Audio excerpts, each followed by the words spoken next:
Welcome back to the Runs podcast for another episode. I'm back in my little den, my favourite place to do it. But Carter is coming home after rugby training, so he might burst through the door at any point saying, "What are you doing? I want to play my VR, get out." But hopefully we'll be alright. Not bad. What's going on? You alright? I'm alright, yeah. Not bad. It was a nice jumper, isn't it? We've had a couple of teasers on this on the weekend. I did have it on Sunday, but because of the biblical weather, I had a coat on over it, so nobody saw it. I know. I wore mine then, and then I wore mine to my run, and then I went to get changed after the run, and then went back in. And fair play, Leanne said, "Oh, new jumper." No one else batted the fucking eyelid. So, but staff issue for this year. We've got it's not just the shoes jumper, because it's not, you know, marathon prep. You all love to tell us how fucking hard it's going. Yeah. So, yeah, exactly. Put it on your chest. And a t-shirt, nice and plain t-shirt with pink the runs on it. And on the back it's got print as well, blah, blah, blah, blah, blah. But, yeah, that's what we're wearing this year when you see us around. And obviously our hoodie and our hats are still in our circulation as well. Yeah, but no, jumper again. Nice. But yeah. Right there. Straightforward. Nice, straightforward again. If you're looking to get stuff done, yeah, get in touch with the Sunday Club. It's Breeze working with them as well, Happy Days, which is my number one rule. No dickheads. This is rule one. Dickheads. Easy to work with, number two. Yeah. Exactly. Happy Days. Just a little bit of housekeeping before we go any forward, and it's starting to get under my skin a little bit, and it's something we wouldn't have experienced before, and I understand why it's happening, obviously, right? But a lot of people are tagging us in stuff to share to our story that I don't fucking know, and I will share RDNTS stuff all the time. I'll share Racked stuff all the time. I'll share We Run Wales stuff all the time. I'll share stuff with people that have been on the pod that you've got relationships with as well. But if you want us to put something on us, we're not a marketing company. We've worked really hard to build up a following, pumping content out every week for the last 3 years, right? So if you want us to post something on your story, that's fine. But don't just tag us in it, expect us to do it, and then tag us again the week after. I done it last time because out of being polite, but then I got tagged again by the same people this week, and there's nothing in between. There's no thanks or anything. There's no, "Hey, do you mind popping this on your story?" And it's making money for him as well, so, I mean, I don't know. I don't know if I'm being a bit pedantic or anything. I don't want to sound like an arsehole either. That's above our stations, but it's our page. We've worked really hard to kind of grow everything. And we help and we work with people that we know and we've got relationships with, not just fucking tag us in and hopefully you put it on our story. No, you're not. Because then I look like I 100% agree with you, because you sent it to me and it was well, there's been nothing since. It's just tag. It's no, could you boys do this? It's for this reason, or just nice one for doing it last time, or can you do this or that? No, just boom. Yeah, that's do tonight. It's just rude and just a bit expectant of us to just repost and retweet or redo everything. It's no conversation, no thanks or please or for this reason. Just you're 100% right. You're not being a wanker. We're not being wankered. I understand why they're doing it, because there's 3,000 people nearly sitting there. They're running, and this is a run, but it also costs to go on the run. So even if they boys, do you want to come on this? No, there's not even an invite to go to the dinner. You have to say free. Would you like to come to this or whatever? Do you know what I mean? It's just tag, and then we might put on story, we might not, and then the next time is a week later when they're promoting it again. Yeah, we're not a marketing agency. Or if you want us to go on, there's a link in my bio for my fundraiser for London Marathon. You could just go, can you put on a story and I'll chuck a couple of quid in there? Yeah, exactly. Of course, Happy Days. No, just so everyone knows I'm not doing it, right? No, nothing comes for free, as the old saying goes. But manners go a long way. No, we've got Like I Yeah, said, and exactly. relationships go a long way as well. And like we'll pop RDN up, we'll do Racked, we'll do We Run Wales, But but exactly, they're we're friends friends we from the made from podcast this as and well, through like, this, you and know. we've worked together with these people, haven't we? So that's sort of a relationship, like you said, ongoing. That. So I just wanted to get that out loud, really, and I'm not even going to clip it up and put it on the stories because the proof will be in the pudding. Then, even if they listen to the podcast, if you listen to it and think, Yeah. They might be on about me, I probably am. Like, and then just send a Yeah. message, say sorry about that, boys. I do apologize, and we're cool. But if we don't get in touch, I should know you don't even listen to the fucking pod. You're just So not why would we following us even on do it then? Instagram Like, and hoping to jump on.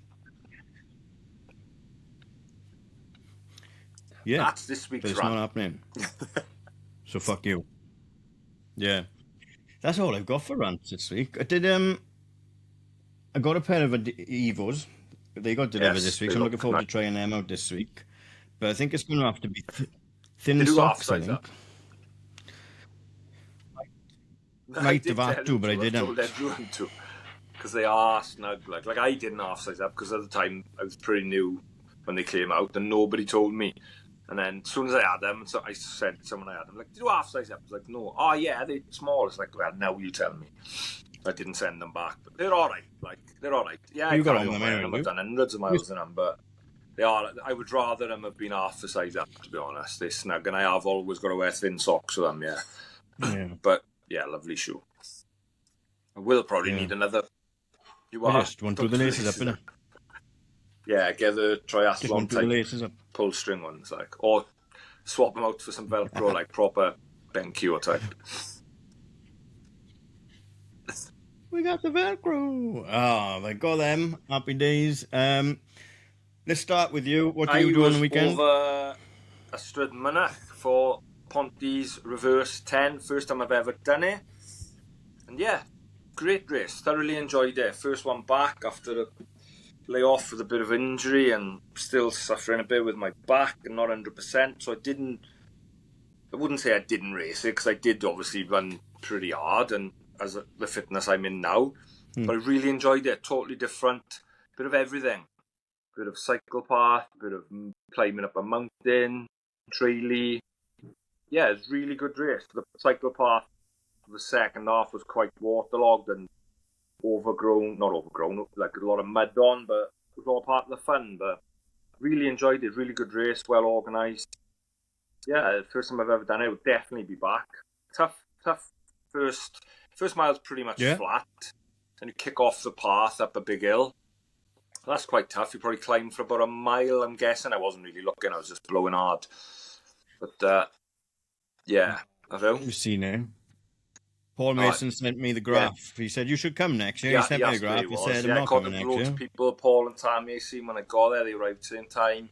Obviously, Bishy was sitting on his deck chair, marshalling. He says he was marshalling. He was sat there, looked like he was fishing. With some music on. Seen Bull out on the course marshalling. Abby, Catherine, Geth in the registration and t-shirts tent. Matt Regan out there taking photos. Cheers, Matt. Yeah, really good event. Really well organised. And I'd definitely be back. Seen loads of the Parkburn Bark boys. Running with one of them. Was talking to him about the pod. I hadn't met him before. Marky is massive, isn't he?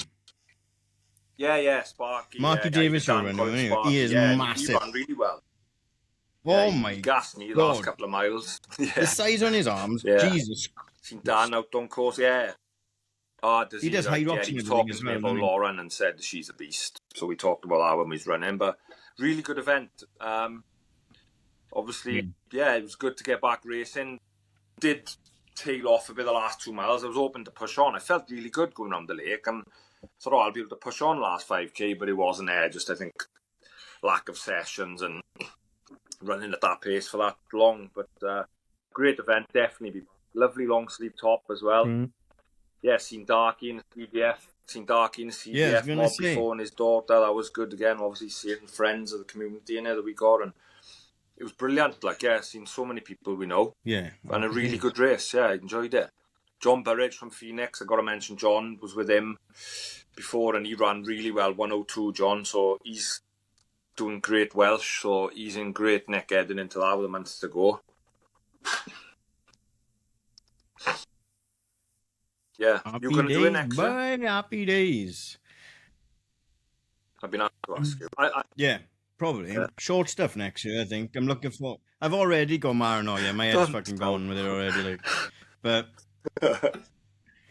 it's going to be fun. We're going to have a good time. We're at the party. But, yeah, but I won't be doing any marathons next year. Jose. No way. No. Yeah, the top was nice. Was it? What material was it? It's a nice proper, like, yeah, it's, you know, what do you call it, a tech top, long sleeve, yeah. Lovely. Nah.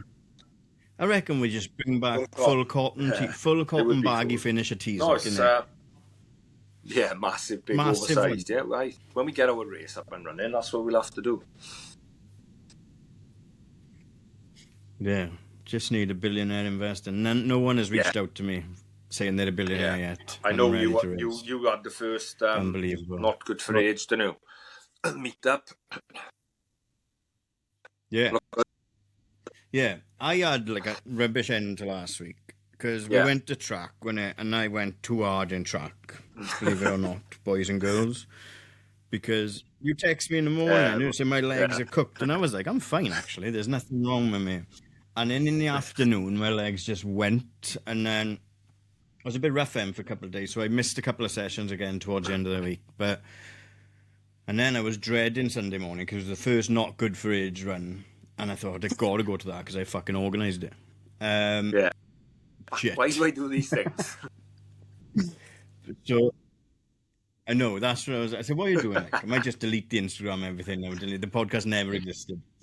But I got up, went down, had a Rice Krispie bar, mini egg Rice Krispie bar and a cake and a can of Monster. Perfect prep. But there 10 people turned out. Cracking little turnout for our first little... long run for you. You and Ross, nice little crew. And that's, like I said, dude, that's not too big, is it? You've got to be worrying about people splitting off or people not knowing the way or where you're going. You know, it's something you can manage, and obviously more people turn up the better. But no, looked a good, nice little route done as well. What was it? It was called 10. Route done out along the boardwalk as well, was it? Ish. Yeah, but we went through the street instead of going through Lock's Lane. We went through the street and then came out right to the top, right to the end of like Rest Bay Inn, right to the end of the front, and then looped back down, up to the kissing gate, touched the gate, no one kissed, and then bounced back down the prom, and then back to the start point. It was 9.5 miles. Ross said, "You want to wrap it up to 10?" I said no. He wrapped it up to 10. Ross. I went to my car. Well done, Ross. But no one cares. I said, why? No one cares. And he was like, I care. Yeah, I have to round it up. All right. But I'm not doing that.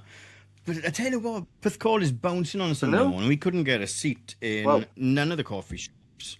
Lucky then there was room in the back of Who Cult Donuts, because ahead of the game, I thought it was Saturday afternoon. I thought, Jesus Christ, that was a long run. It's Saturday afternoon. It's busy in here. Yeah. It was flat out in there. It was like 10 o'clock up Sunday morning.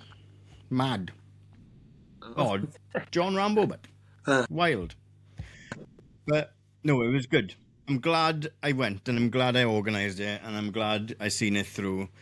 Decent pace. Like I said, I'm not in sub 4 shape at the moment, but I don't need to be in sub shape for the moment. So that's what I'm keep telling myself.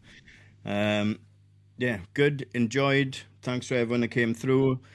Next one is going to be February the 22nd. Now it's a fast turnaround, but we wanted the initial plan was January, end of February, end of March. But then obviously February ends on the 22nd now because the 28th doesn't roll on to a Sunday. So we had to do the 22nd to keep it in February to have it on the Sunday.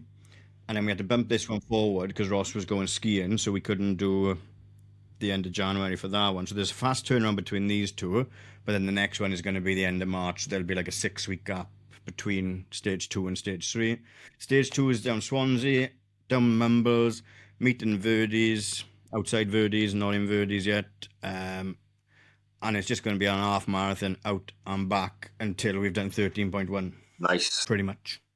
I think you go out from Verdi's, up around the marina, and back down to Verdi's, and it's about 12 and a half, so you might have to just ping it down to the Big Apple and back. Something nice one on, nice flat route as well. I'd be down for that one. Yeah, it's quite a few going to that one, well, apparently at the moment, but there's no route on it because I haven't got Strava Premium and I don't know how to make the route or whatever, but just meet me there and I'll tell you where to go. And run back. Yeah, but good start, and like I said, I think it's cool to have these groups because everyone's so fast, like, isn't it, right? And I could go and I come down and do a run with you and Butler and the Fast Boys or whatever, but just do it at my pace or whatever. But you're doing it on your own, really. I might as well just stay in the house and do it, because I'm only there to say, all right, boys, what's happening, and what's happening at the end of it, isn't it? So if you can get that group of people round about your pace, then it is much easier. It's a bit easier. Much easier. Like, I done my long run the other week with Aled, and I've been out tonight, done like 10, 11 miles to the Fresh Prince of Brackla, and like flew by like that, because talking to someone in there, and it just flies by. Yeah. Yeah, like, like mile 4 to 7, my head was like gone as I was enjoying it for like a bit, and then I'm gonna chat with Leanne, she's off her head, like, and then Liv Law, boyfriend or husband, I can never remember, and his sister came as well, and his sister has been around the world like Liv as well, so I was having a chat about where she'd lived and stuff like that, catch up with Ross and everything as well, and then the Lost Boys from the Triathlon Boys from over Swansea came over as well, so you were able to have a good chat with everyone. But 4 to 7, that's where it gets tough, see, innit? Because the novelty's going off, and it's like, oh. But as soon as you get up to 5.1 miles, you're counting back. Exactly, every step. It's not so bad. Like, getting up to that midway point. But yeah, enjoyed. Had a cup of tea in Who Cult. 14 got 4 donuts, 14 quid, brought them home. They were gone before I'd even had a full one. And no, but can't go past a Who Cult without bringing a cart to home, like. You've been up, thing. Yeah. So yeah, that's what's been going on. I haven't done anything this week yet, but I will tomorrow on Thursday. And then my long runs with Cooper are split a little bit at the moment. So this week I had obviously the same pace. But then this Sunday, it's a shorter run, but it's a massive block. It's a little bit faster in the middle of that run. Yeah, I do that on my long runs. You mix it up. Just so it's not monotonous and you're all one pace. And it's getting used to, like, getting some sort of marathon pace-ish into your long runs, so you feel the fatigue as well as you go in, like. Yeah. And getting used to that pace on longer runs. But it gives... Cooper gives goal. Obviously, I got my goal in there, and it's got goal confidence. And see if we can. What do you think Cooper's confidence in me out of 100% of achieving 3:59.59 is? At the minute, what's the rank? What's the highest like?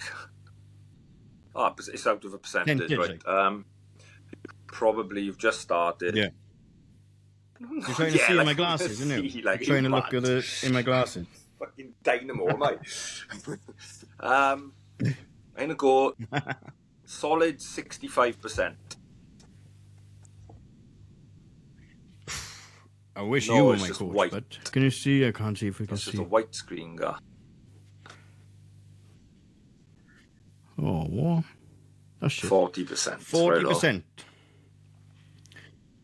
But I'm only a couple of weeks in. But it has got my 5K predicted as 24:24, so we might have to find somewhere to have a go now when it gets a bit warmer. Be warm to run fast.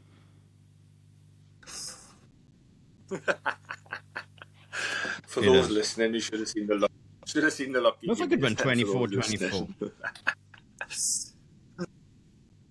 24:24. Like, that would be so close to, like...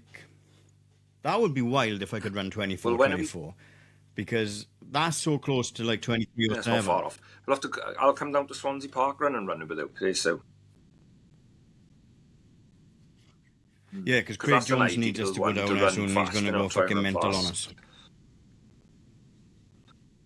Yeah, we just have to get further to the front. Craig messaged, I love Craig, he's mad, isn't he? But I put in Strava for the Swansea run, I just put Mumbles, I put that down as the address because I haven't got the route, obviously. And he pulled some street out on the Strava that I've never heard of. Craig was like, "What is this about? That is a steep hill." Starting at I said, "What you?" He said, "What you do?" I said, "Yeah, we're starting at the top, full send, fast as fuck, all the way down, innit?" But that's just, he's like, "No, just meet me in Verdi's if you want to come." But he'd be in Saint-Tropez, so many. Don't know. That can't be long, can it? Yeah. Hey, Saint-Tropez, London. Nice. I'm on Wales. Nice season. Hang on. Mad. Right. Yeah. I was going to say, have we got anything else? 1st of March. The St David's Day, innit? The Tri-Dewi events that are going on through Welsh Triathlon Cymru. Yes. They're putting on a load of events around Wales on St David's Day. So I've met up with my Stag Triathlon Club, the Wolfpack, on Saturday. So they're putting on their event. Sunday, 1st of March, my Stag swimming pool in the cricket club. It's open to everyone over 15. And this is in conjunction with my Stag's 200 years as well. So it's going to be a celebration of that. So it's like a sort of an entry into triathlon sort of event. So it's an aqualathon it is. So you swim 400 metres and a 5k run. The swim will be in my Stag pool. You'll go off in groups. They don't know yet whether it'll be 6 or 8, depends how many enter. Maximum people they can put on is 50. Yeah. So look out for that, and that'll be entries are out soon, I think. Jay and Ben have said they'll keep in touch, but we're going to be there for that and helping them out on the day. Try and get people involved in some triathlon in the valley, or in my Stag, especially. Yeah. Yes, if you want to give... If you're a runner, likes a bit of swimming, if you want to give triathlon a spin... Try a run, you know, it's an event, local event. It's sort of a starter, isn't it? Practicing your swim and transitioning to run. Should be a good day. Yeah. Yeah, give it a go. Yeah, lifeguards in the pool. You can yeah. touch the floor if you want to, if you panic. I think... Yeah. I think there's a defib around there as well. Yeah. So what have we got to lose? Nice and cheap. I think it's a £5 to enter. Or going to be a £5 when the entries are actually open. They should be open soon because obviously it's not long to go. But yeah, so that's an event coming soon to my Stag. Hopefully it'll be well supported and get some new people into it. That was all I had. Yeah, give it a go. Have a go. Worst case scenario is shit. And you've only wasted a £5. Good shout.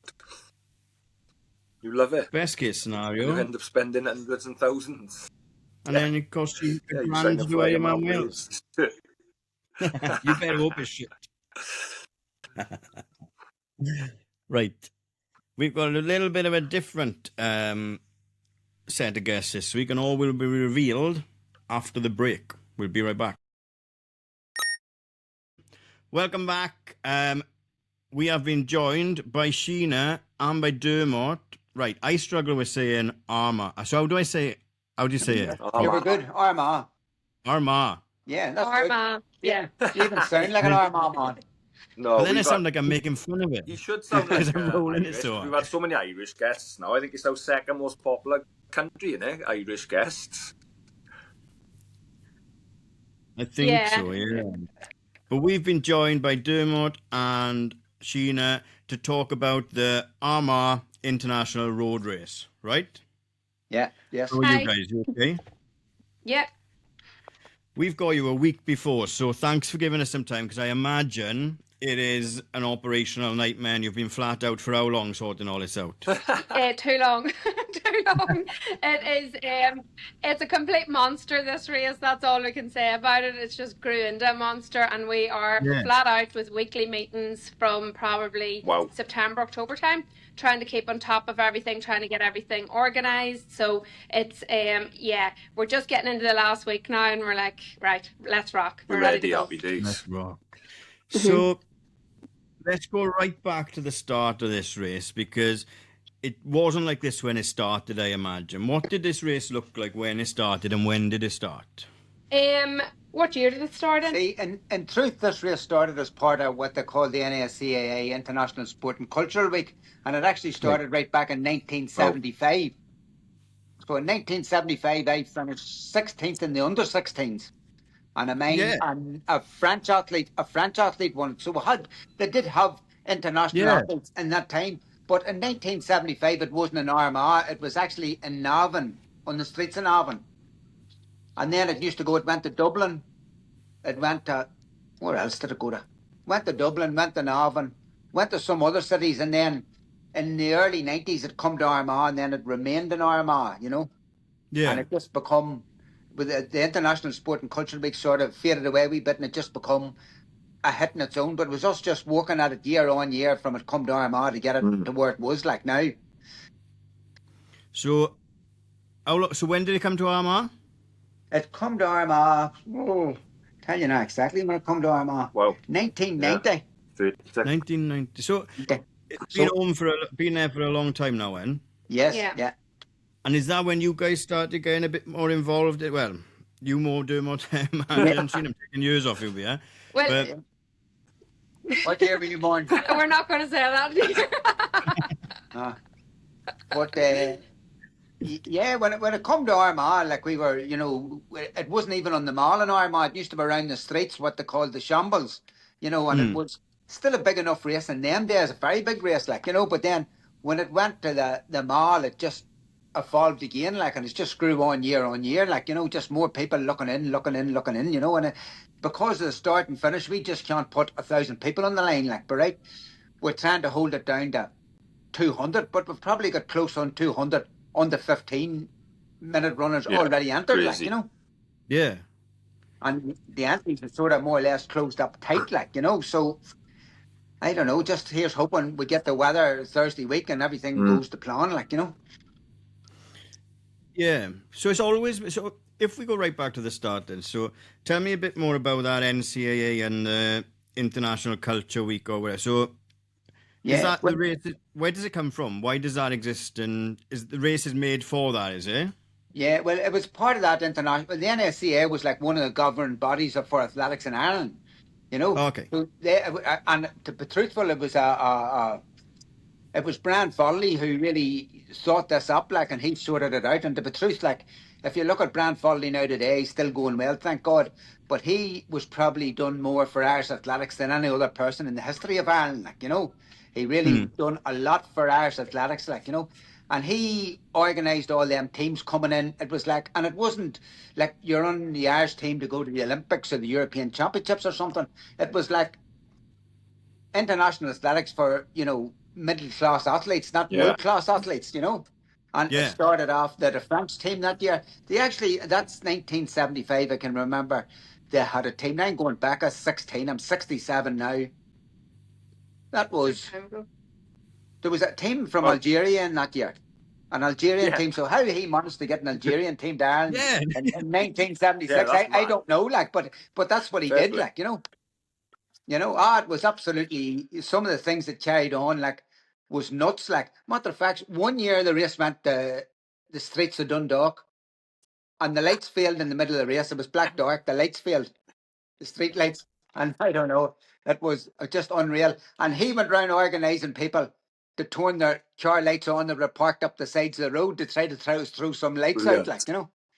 Yeah. So there's been some eventful moments over the years with it, like, you know. It's popular now. It's big now, isn't it?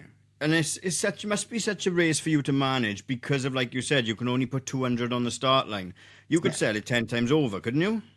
Well, we probably could sell it a lot over anyway, like, you know, a lot over, you know, but really, you know, I know we have over 200 entries in at the minute, but like 200, man, I wouldn't like to see a whole lot more than 200 on that line, like, you know. And there is people still, like, there's a load of boys in looking in, you know, that's in round, well, why wouldn't it? 15:05 or 15:15 or even 15:20, and they're hoping to get dragged to sub 15 on the night, like, you know. So there's, you know, yourself, between 15 minutes and 16 minutes in the UK and Ireland, like, there's thousands of people running in round them times, like, you know. Yeah, there's a lot now, and a lot of them will be, you know, looking at Armagh and making a beeline to get to that race, like, you know. So how do you pick? is it kind of first comes, first serve, or is it as long as they can obviously prove they've run the entry time, or is it a sifting process involved? They have to apply, so they have to put an entry in or applied it, and then our race director, Jamesy, then goes through and allocates the places depending on their times. And they have to have proven times for it. So, there'll just be a lot of people disappointed because there's a lot of people that don't get in, but it's on, the course is that small and that tight that we have to keep it like that. And that's what's so unique about it. It's not one of these races where there's 10,000 people on the line. It's those 200 people, and them 200 people, when that gun goes, they're not stopping till they get across that finish line. And it's on a circuit. So they run around the Mall in Armagh. The Mall started off years and years ago as a horse race course, and it's kind of like coffin shaped. So it's roughly about 1,000 meters a lap, and every time when they come around that lap, like the atmosphere, the event, it's a nighttime event, and I would say it's probably one of the first, if not the first, nighttime 5K at night in the dark. You can see a lot of races now adapting that kind of strategy for their races because it's something a wee bit different, and it's always been quite unique. It's quite unique to that race, and it's dark, it's cold, it's fast, and the people of Armagh make that race because they all come out to watch it. The Mall just be jam-packed that night. Yeah, definitely, because we first got the idea of speaking to you guys from Mick Fox, but then obviously we're friendly with Sean Tobin, and he said he's always back and forth as well, because we done an episode with him about the Richard Burton. Yeah. And we've seen firsthand what it's like. We were down there this last year now, watching them set up and trying to help and getting in the way. Mm-hmm. But to get that set up for a Thursday night must be a different beast as well. It's a different beast, but it's a beast that we're used to because we've been doing it from 1990. Where it's all based around our athletic club. Our athletic club's a small club, but everybody pulls together on that night. There'll be people that I'll not have seen from this time last year, and they'll just arrive and be all like, "Oh, I'm doing this," and they take their bib and away they go. Yeah. They just know everybody knows where their spot is, and everybody knows what they're doing. This year, we are very lucky to have massive support from On Running. And with Callum and Michael and all the ones in On have been working so hard with us, and they've funded us a lot to move the race forward, in that we are live streaming on YouTube this year on our own channel, and we've a really good media company in doing that there. We have better speaker systems. There's just so much going on in the night, and then we've so many events in store. We run a local run store, so many events in store. They're running so many events for the athletes that's coming over, so that's kind of moved it on a wee bit. But look, we all pull together, we all work together. It's a hard week, but we get through it. It's well worth it because it's a great event. Like, I know, boys, definitely. I've watched it the last few years. I think I've watched it on YouTube or Instagram live the last few years, because I know boys from Swansea that have been in it. It's just crazy. I'm flying around that lap. Yeah. It looks an unbelievable event. And like you said, you've caught on to something there, because a lot of events now are trying to go this nighttime racing, because it's different, isn't it? And it looks pretty cool as well on the TV to watch, I think. Yeah, it's different, and I think running at night at that time and just the darkness and all, it helps with the whole speed. And then where Armagh is situated, it's kind of surrounded by buildings, and like we've had quite a lot of people that will question the times and stuff like that there every single year. And we had one person that came over, and this person is a big coach in the UK, and he was one of the naysayers that was like, they can't be running these times, this can't be right. And he came over with athletes, and he actually the next day came into the shop and was all, hold my hands up, I'm sorry. And now I understand why it works the way it works, because the mall sits down, it's surrounded by buildings, so they're kind of sheltered as well from the wind and the elements. So it works so well, and we've kind of just found that wee thing that works, and we just need to keep working with it. Yeah. You see, you think of the 200 and whatever people we have on the lane. Like, everybody on that lane's really looking to run a PB here, like, you know.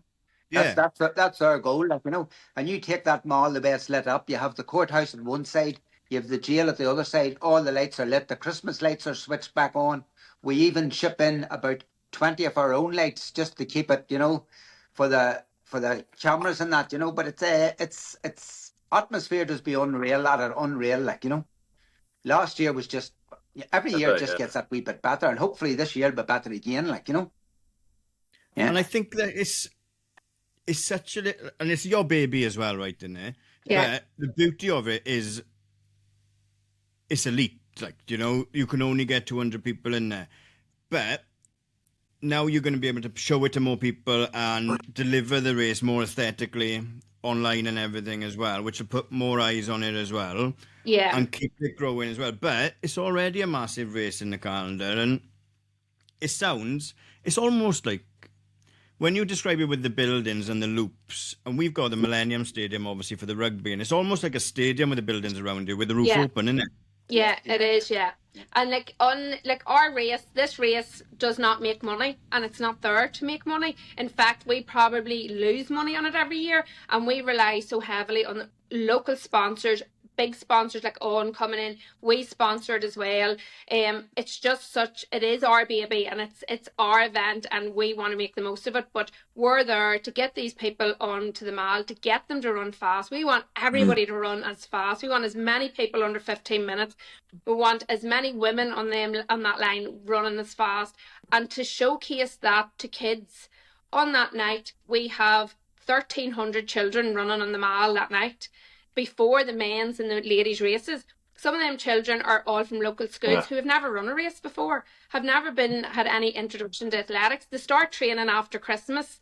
They go to the road race, and they're running on the same course as maybe Olympic champions, world champions, European athletes that are all coming in that night. And that's such a unique thing about it as well. You know, that the children are running that night. It's their first taste of athletics, but they're also then standing watching the best of the best athletes in the country or the world run the fastest times, and that's inspiring them to then go on and join a local athletic club to do that there.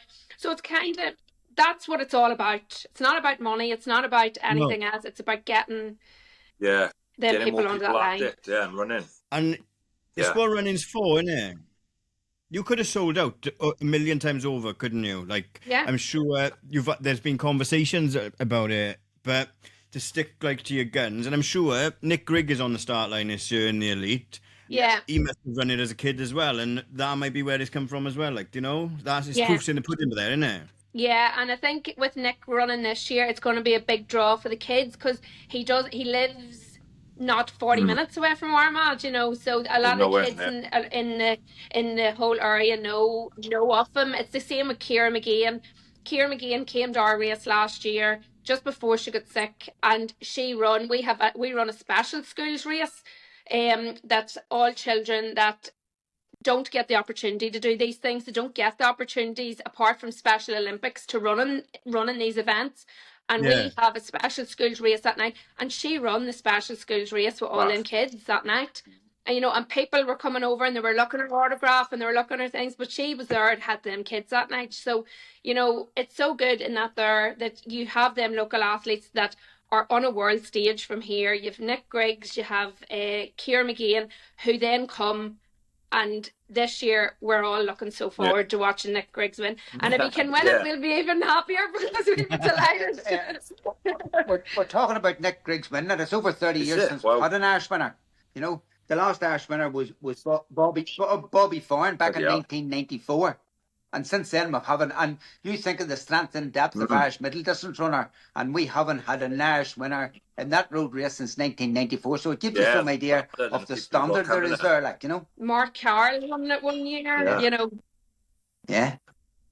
So when I first heard about it, and Nicky must have told me maybe, and we were on about John Butler going out to run a 5K on a Thursday in Ireland. I was like, what? Why is he going out to run a 5K in Ireland on a Thursday? February, But obviously then I seen it. Yeah. And, like, it must have been the struggle, not the struggles, but you've watched the internet become a massive part of everything. Content become a massive part of everything. Yeah. And that must be something new that maybe not so much you, Dermot. You look like you know your way around Instagram, right? But to navigate and to integrate into the race as well to help it grow, because we can't grow it too much with entries now. So now we're going to grow it through socials and through presenting it. Yeah, get sponsors. To get 14-minute runners. And one day the 16-minute runners are not going to qualify because you're going to have faster people again, right? Yeah. What's that been like? It's been hard because it's very hard to know how to move this race on in the right ways, and we do know that we have to move it on in getting it out there to the big bad wide world. And over the past probably 4, 5, 6 years, probably from after COVID, a lot of people that are coming are doing YouTube videos, Instagram videos. They're all doing a lot of content around it. There's a few different athletes at the minute have content on YouTube on their road to Armagh and on their training and how they're getting ready for it. So we had to kind of look at that ourselves. So we had a company that would have live streamed it on YouTube, but this year we have decided to take all that back to our own YouTube channel and to live stream everything and get the media company we get in would have worked like for the BBC. They would have done, they do all of this stuff. So hopefully this year we'll have static cameras, we'll have the cameras in the car.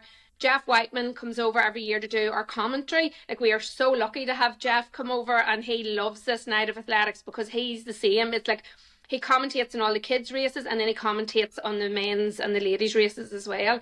So you know, we have so many good people there to bring it on. We just now have to work on all of this social media and the YouTube and all of that there and try and get it out there. Without losing the authenticity. And I think we obviously speak back again about the Richard Burton 10K because we're from my stag over the hill. And it's been the same for you guys as well. It's your race, like, and when we go over there, it's our race because it's the one that's the closest. But the atmosphere, because the village comes out, like, doesn't it? Yeah. Everyone comes out, and every time you're racing, you're seeing people you know, and it's a massive event as well, then, isn't it? Yeah. But you've got to. That's a big part of it as well. Even though all these fast people are flying in from all across the world, the crowd are Irish, like, isn't they? Yeah, it's a community aspect of it. It's a community aspect of everybody coming out, you know, and watching it. And everybody knows after Christmas the road race is coming. Get ready. And they don't maybe not know what night it's on, but they know that it's coming. Yeah, the kids are getting ready for it. They're all training. If you go to the mall any night this week, I was in the mall last night running with my sister and niece. You could not move in that mall for kids running, for you know, adults out training and running. But you always notice from after Christmas, it gets really, really, really busy. And especially the 2 weeks before the road race, the kids that have been running on it. I was running on it last week and there was a wee boy coming running, but he kind of was on his own. He didn't know what he was doing. I says, "You okay?" And he was all, yeah, I can't find my daddy. And I was all, "Well, just keep running. He'll be here somewhere." And I was all, "He's training for the road race." "Yeah, I am. How do you know that?" And I was all, "Oh, I just knew." And then I run on and he came past me then about a couple minutes later and I said, "Jeez, you're going great now." And he was all, "Yeah, but I can run faster than this." And I was all, "Okay, I'll be looking out for you next Thursday night." Do you know, but yeah, but that's what you get. You know, it incorporates everything that athletics is about.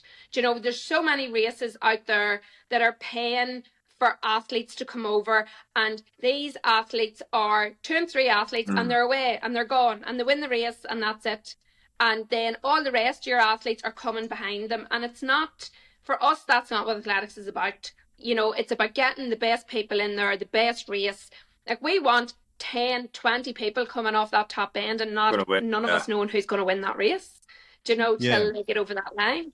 Yeah. And look, there's other and I'm not here to slate organisers, I've done that enough in the past, right? But there's other, if you'd sold this race or whatever, passed it on or whatever, it loses identity, and the 50 slowest to cut to give 50 influencer spots and stuff like that. Do you know what I mean? You've seen it in other races, haven't we? Yeah. And that's not what you want to be. So you're taking 50 the slowest out to put people in there that are going to film and stuff like that and raise the profile. Yeah. But it loses that integrity as well, then, doesn't it?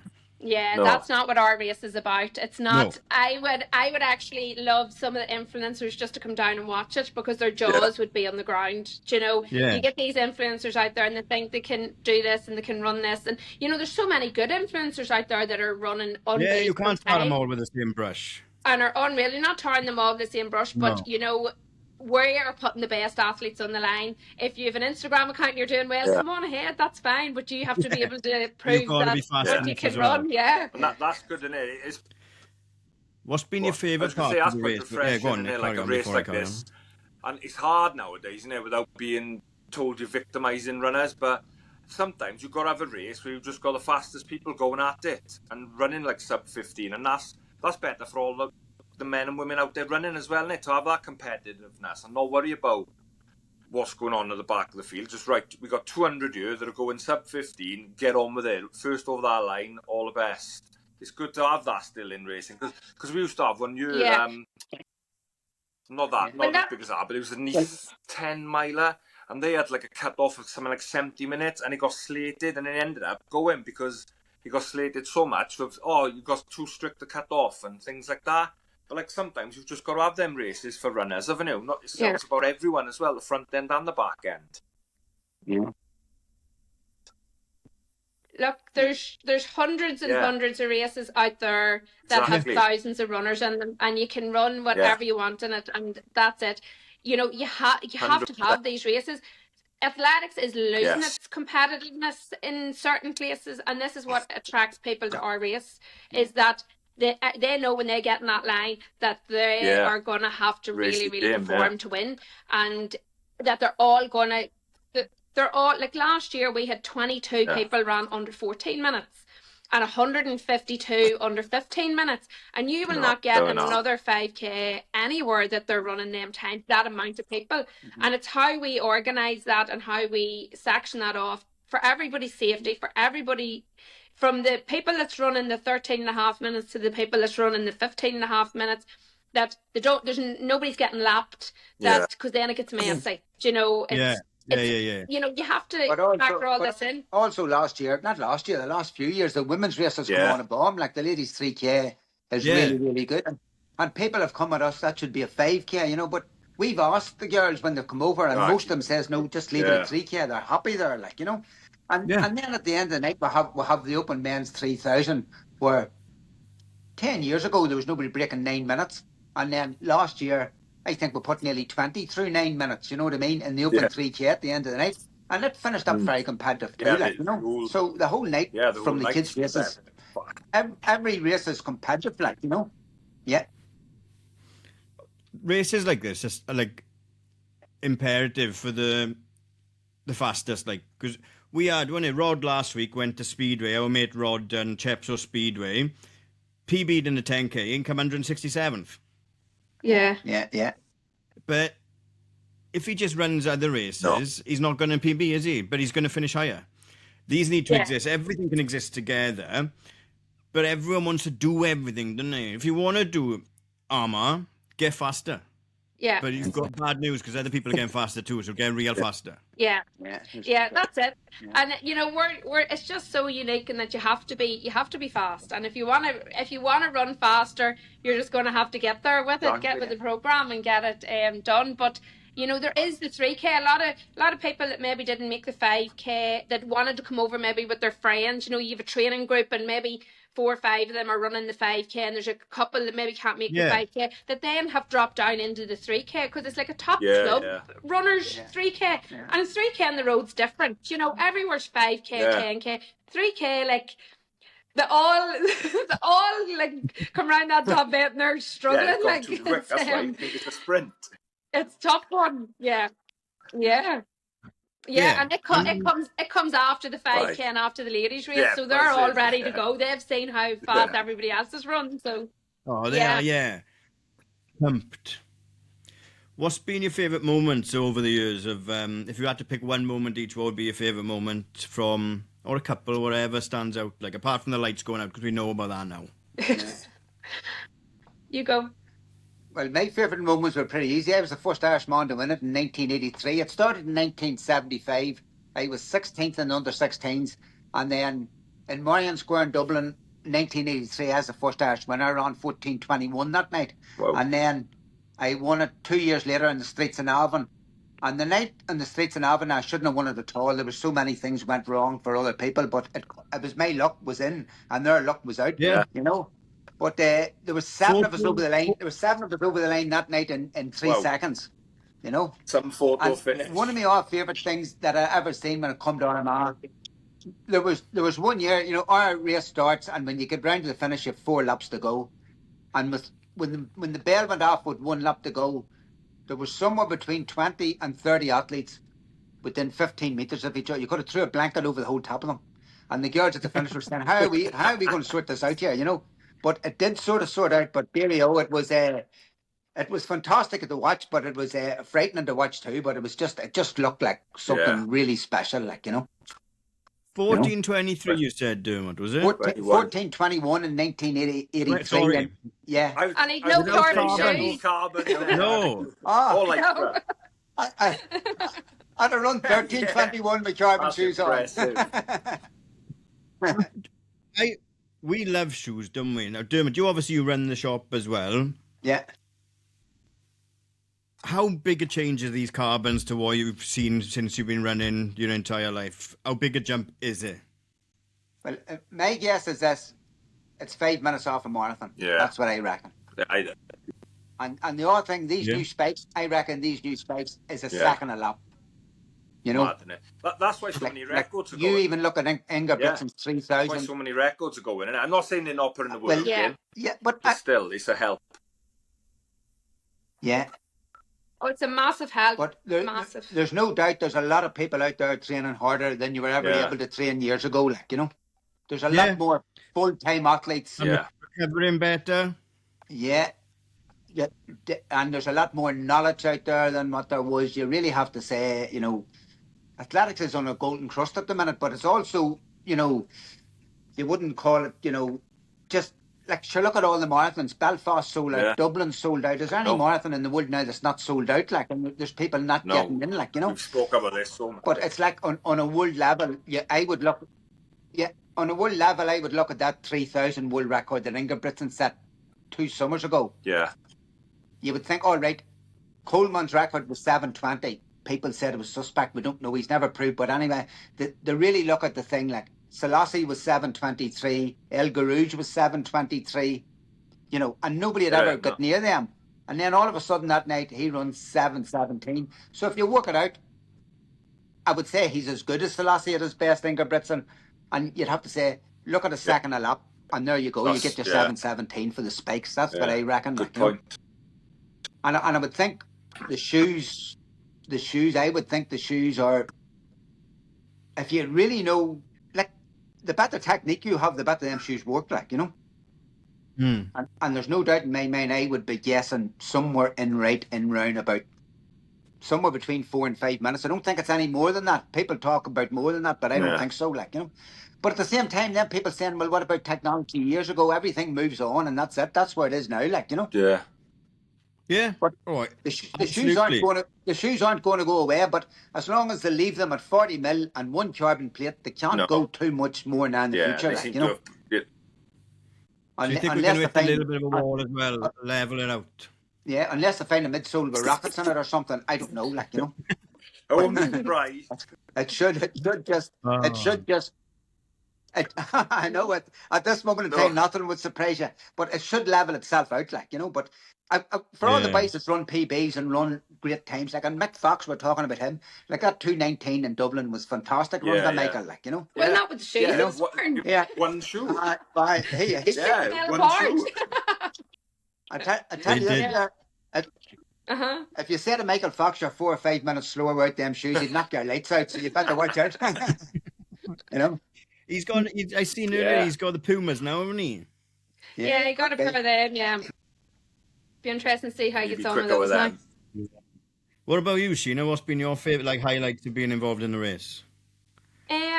Look, I have the year that it went to swords, I won the junior race at it, and like I always finished second on the mile, but I won it when it was in swords, and that was great, and that was fine. But see, for me, I work the finish line every year, and I get to see kids. Oh yeah, that must be amazing. Yeah, I get to see kids like Kerr running last year with those special school kids. They didn't know who she was. They didn't care who she was, but she run the whole day down there with them and done that, and that was amazing to see. Like, Kira is an amazing person. She she just was, it was brilliant. But you see kids that night that they come down. So we start off our kids races, and the first 4 or 5 or 6 races is 400 meters, and after that it jumps to 1400 meters. So they have a lap to do when they get to the finish. And I've seen kids there that have literally been walking with a lap to go, and they have finished that race, whether they were not fit to do it or not. They've finished, and it's the crowd and the people that encourage them to finish and help them to finish. And for me, that's probably some of my favorite parts of the night, because there's kids out there that just need that wee bit of support and encouragement, and that would never could have maybe thought that they could have finished that race, but the help and encouragement they get in that night, they do it, you know. And that, for me, that's it. And then half an hour later, I'm standing at that finish watching maybe 50 men coming running at 1,000,000 miles an hour, and I just have to stand out of the way. You know, and I'm standing going 1, 2, 3, 4, trying to count how many's under the time. But it's a very special night. It's just a very, very special night for all of us that's involved, and that's all I can say about it. It's just one of those nights. No, it sounds incredible. I'm going to have to shave 12 minutes off my 5K to get involved, I think. Yeah, I think so. But no. Well, we haven't had a Welsh winner. We haven't had a Welsh winner in a while. I'm just looking down the results yes, because we keep sending... It's because we keep sending John Butler over. All right, okay.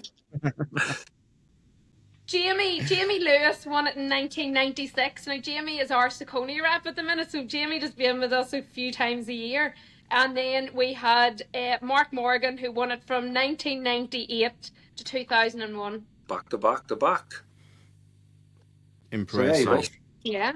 There must have been less planes flying, was there? What? Must have been less planes flying. That's good. The Swansea team used to come over on the boat some years. They took a minibus and come over on the bus. You know. Yeah, because how far are you from Cork? Oh, about 4 hours, maybe. Yeah. Because the Swansea ferry used to go to Cork, but it doesn't go anymore, does it? Where does don't know. Well, they used to come into Dublin on that side. Oh, is it? Yeah. Holyhead, Dublin. Yeah. Over that way. Yeah. Yeah, Holyhead, Dublin. Yeah. They come a few years and then they start to fly. But now. Fly. That Martin Rees that was running great then. He wouldn't. He's afraid of flying. He wouldn't fly. Dennis Burkamp. So Thursday night now. Yeah, Dennis Burkamp. Do you fancy anyone for Thursday night, or do you hope Nick wins, right? Well, look, Thursday night's going to be it's anybody's race, right? Because we have Jack Kavanagh is back again, who's second last year. He ran 13:35 last year. We have Sebastian Lorstad from Sweden, who last year, now this is what happened last year, it was raining and it was a wee bit windy, and I was starting with Jeff Whiteman, and this person was leading the race, and Jeff was all, what's his number? We couldn't figure out who he was, but the pages kept flapping about and his number was flapping and we couldn't see it. Sebastian Lorstad was 16 and he came third last year, and he broke Inger Britson's 5K world record on the road. So he's back this year, and he will take that on from the things. And then we've got Nick. You know, we're all going to be cheering for Nick. We're all going to be hoping that Nick wins, because we need a wee Irish winner. You know. Yeah, I think we're overdue an Irish winner. Well, fingers crossed. Everyone will know who's won, but this will go out on Friday morning, so we'll know who's won by then as well. So we're open for Nick, but anyone can win. Well, you could throw a blanket over him, can't you, Dermot? Yes, throw a blanket over him. And here's hoping it'll be close enough, anyway. Yeah, and the ladies' race as well should be a good enough race. We've got Fiona Everard, who runs for Bandon in Cork. She was 10th in the European Cross Country Championships this year, and she's the Irish Cross Country Champion. So she's there. There's a girl from Ulster, Emily Haggard-Kearney, who is in with the mix as well. And then we have a couple of the English girls from Reading, Mia Waldman, Holly Weedle, Stephanie Tucker from Cambuslang. And then we have a Swedish girl she's like a junior, but she has run 9:13 this year so far. So hopefully, the women's race will be good too. They're so fast, like, and there's nothing better than watching someone run fast, is it? And especially in that night because it's like 1,000 meters a lap. They're coming around that mile in less than 3 minutes. And it's like people standing on the side that maybe training the mile during the week. They're like, what is going on? They cannot. It's amazing to see them people running that fast in the flesh. It's okay watching it on TV and watching the thing and you can kind of look and it doesn't give you the real thing. You guys need to get over some year. We will definitely. I've watched. I know, Must be since John Butler been going with Swansea and Wales represented, and he's told me about it, and I've got into it more. And I've said we do need to get over. We will one year definitely because it looks unreal on the telly. So to be in the flesh, watching them fly around every minute, to be unreal. Yeah. No, definitely. Yeah. Well, hopefully the tally will show it a wee bit better this year. Now it'll be we're working hard on that, so hopefully it'll all be good. Yeah, absolutely. Like, we're so grateful you gave us some time during this busy week, but more importantly, we hope that obviously we're so happy to hear that the race is keeping its integrity and growing in the right way and in the right platforms, and hopefully. It's incredible that it can only have 200. Of course it is, yeah. But the more eyes you can get on it, the bigger it'll grow as a spectator race, and the faster your entries become in it, rather than you just biting the bullet, selling out, and adding an extra 50, and it gets shit then, doesn't it? Yeah. And a lot of these entries and stuff, you go to enter a race now and it's like any of them marathons are 70 to £100. Yeah. Our entry fee is minimal. It's minimal. And then we subsidise a lot of these athletes coming in. So depending on their times, they get certain subsidies with flights paid, maybe their accommodation paid, they get food, so that we kind of try and create that elite atmosphere. Everybody's based nearly in the one base. Like we take out all of the accommodation in Armagh for the few nights that everybody's here. After the race, it's a big dinner down in the Armagh City Hotel, down in the function room. So this year we have all the screens set up, so we can replay the races. So we can do all of that on the, afterwards having the dinner while everybody's having a Guinness and relaxing, and it's all over. You can't wait to have a Guinness. Race. Well, what? Yeah. It'll be good to be able to watch it back, especially for those that are running it, that they'll be able to watch that back to see where things changed or what happened or what was going on behind them or what was going on in front of them. So, it'll be good. Yeah. And we'll definitely try and have to get out there one year and get in away. Help as little as possible. But okay, we'll sort you out anytime. You're welcome anytime. Happy days. Before we let you get back to organising it, Nick, do we miss anything? Or, like I said, it's just incredible. And I'm just proud is like the word I want to use probably, because it's kept its integrity and everything. In a time where it's so easy to sell out and take this and take that, for it to still just be 200 and to be growing in the right way is like just exactly what I wanted to hear out of today's episode, really.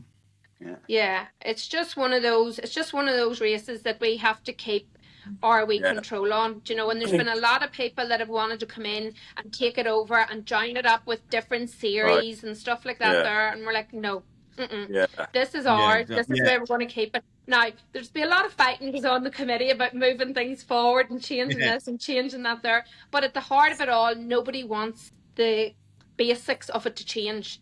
That's the way we want it.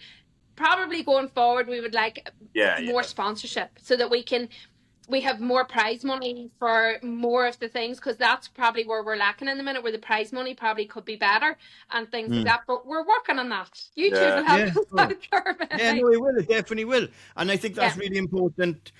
Side note that you've taken it back to your channel, because revenue will come to you then, rather than getting a cut of the revenue from whoever was doing it on their channel as well. Yeah. Definitely. Yeah. That's Eventually. the whole idea. That's the whole idea behind it. You know, none of us are really technically advanced in all of this here, but we know the channels that we need to go down and what we need to do. So, and that's going to be what we're going to have to build on as well. And hopefully that'll bring in a wee bit more revenue that we can get the prize money maybe upped and get it, get that all done. Yeah, and maybe next year we find a way to get out there and we can chat to the athletes in the build-up and after it as well, or whatever. Absolutely. And anything we can do to help to keep these real races, isn't it? I like to call them real races. We're in Wales, where Run for Wales have sold their soul to the devil, but this and Richard Burton and stuff like that are still real races with the community at the heart of all of it, isn't it? Yeah. Yeah, you still have people in athletics that just want to be there for athletics and for building it up, and for the you know, you're going from kids, making sure that the kids are happy and the kids are running, to making sure that you're the most competitive, because competitive is losing it's losing its way, you know, to like the mass runners, and you still need to have this, and that's where, you know, certain events that are unique like that need to keep those wee races. It's like the 95Ks on thing, you know, they're quite similar to us, you know, they have to keep that like that. No, it's good to hear that. Definitely. Right, we won't keep you any longer. Nick, did we miss anything? No, I don't think so. I just, again, thanks for your time in this busy period for you, and I hope everything goes smooth now for the next week, and we have some nice weather and some really fast running, and it should be a great night. I can't wait to watch it. Yeah, pray to the weather gods. What we have to do, two things, is number one, keep our fingers crossed for the weather, and number two, if there's, and I'm sure there is plenty of athletes listening in, we collect most of them from the airports, and it can get a wee bit messy at times. Usually it's pretty good, but just a wee reminder, just bear with us, we will be there, and we will get them sorted, like, you know. Yeah. Awesome. Happy days. Yeah. Have a coffee. Go and get a cup of coffee. That's it. There we are. Yeah, right. You can wrap it up in Dermot, Sheena, again, best of luck with the race. I know you don't need it. You've worked hard, and I'm sure everything's in place. And that's it for another week of the Runs podcast. We'll see you on a start line somewhere soon.